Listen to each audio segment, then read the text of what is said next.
That sound was my personal 9 a.m. alarm clock from hell. Every single morning, Julia would march past my desk, and every single morning I'd wonder, how? How do you spend 10 hours a day balanced on 2-inch needles without wanting to set the world on fire? Hi guys, I'm Mina. For today's story, we're looking through Sylvie's eyes, a girl who lives in oversized t-shirts and beat-up sneakers, dealing with a coworker who is basically a human mannequin. Julia and I weren't just opposites. We were a disaster waiting to happen. She's the type of person who corrects your typos in a group email, just to let everyone know she saw them. I'm the type of person who leaves the office at 5:01 p.m. sharp because, well, life is short. This needs to be redone, she told me one Tuesday, dropping a folder on my desk without even breaking her stride. I didn't even look at the folder. It works, Julia. The code is clean. Nobody cares if the font is off-brand. She stopped. She turned around slowly. And for a second, I thought I saw a vein pop in her forehead. Working isn't the same as being right, Sylvie. Try to have some pride in what you do. Then she walked away. Click, clack. Click, clack. I spent the next 5 minutes mocking her voice under my breath. It was our routine. I lived to push her buttons, and she lived to pretend I didn't exist. Later that day, the office was weirdly quiet. I saw her heading for the elevator, looking like she was carrying half the company's archives in her arms. I got there first and held the door. Not because I was being nice, but because I wanted to see her face when she realized she was stuck in a 4x4 box with me. "Morning, princess. You're 3 minutes late. Did the Perfection Factory have a power outage?" She didn't even blink. She just stared at the floor numbers. Traffic was a nightmare. Not everyone can roll out of bed and walk 2 blocks to work in their pajamas. Then, the universe decided to be funny. A jolt, a screech of metal, and thud. We stopped. The lights flickered, turned an ugly emergency yellow, and stayed there.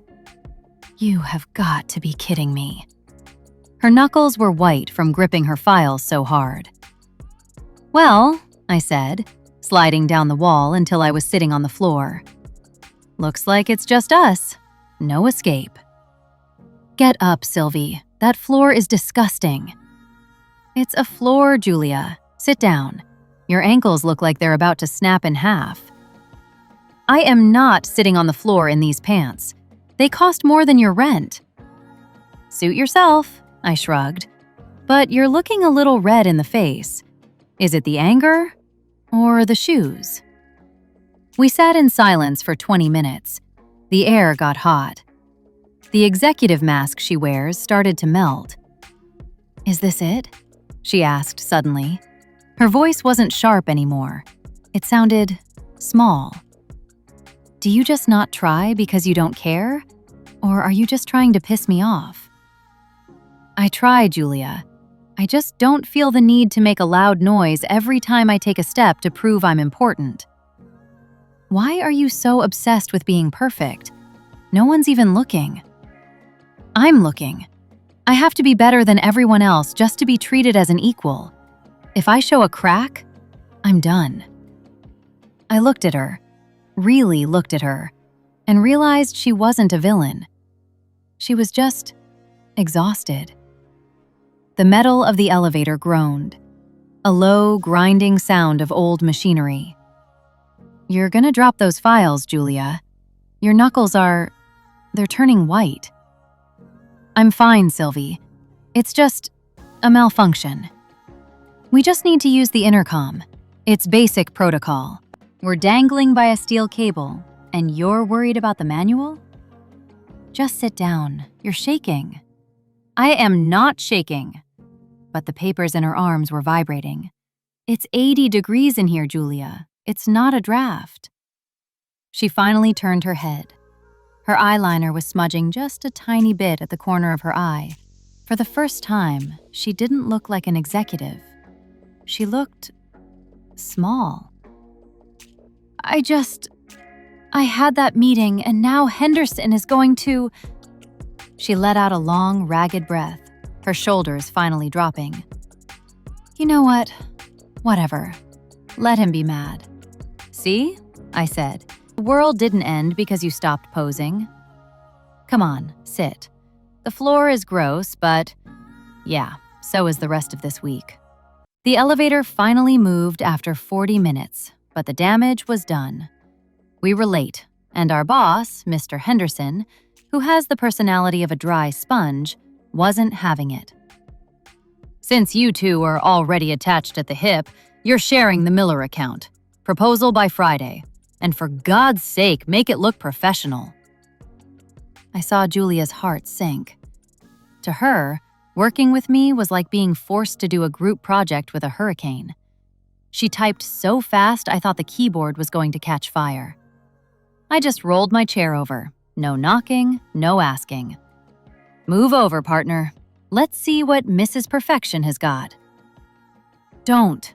I'll do the data. You just, I don't know, find some images that aren't blurry. The data is fine, Julia, but these slides look like a funeral home brochure. It's depressing. We need life. We need color. Why are you so scared of a little personality? It's not fear, Sylvie. It's standards. Standards are just a fancy word for hiding. Then I noticed her wince. Seriously, Julia, kick them off. It's just us. I promise I won't tell the fashion police. She hesitated, then slipped her feet out of those heels. She actually looked human for a second. The night shift. By 8 p.m., the building was empty. The lights dim, just our monitors glowing. You're still here. Can't let you take all the credit. You're stuck on that formula, aren't you? I can't mess this up, Sylvie. If this isn't perfect, Henderson will think I'm losing my edge.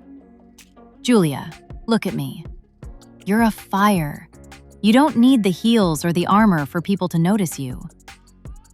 I notice you. Why?